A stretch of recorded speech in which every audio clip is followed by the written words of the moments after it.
tán. Ó tún dọ̀dọ̀ adùn bá rìn mátòṣì àpọ́nbẹ́pọ̀rẹ́ awẹ́lẹ́wà fáǹsì tèmi nílùú Saudi àti Àṣàkẹ́ tèmi.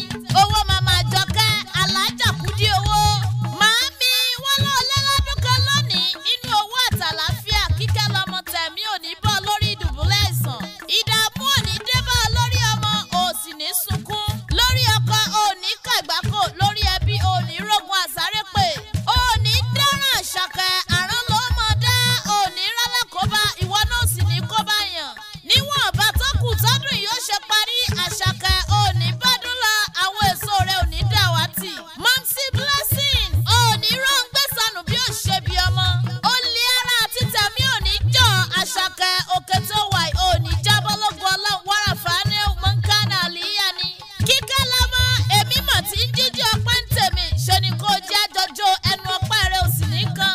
Ijó ayọ̀ ló mọ̀ jó ń tiẹ̀ ò ní bá wọn jọjọ́ ìbànújẹ́ lógun ọlọ́run. Máa rọra mọ́ mi lónìí ni nítorí pé kò dọ̀la Àṣàkẹ́. Ibi wa la máa dé létèjítèjì ń bọ́rìṣà ìsà òkèlè ẹ̀bẹ̀ lọ́wọ́ ilé tiyín lé òjàre ọmọ òpó ulé òpó ránṣọ òpó gbàjà.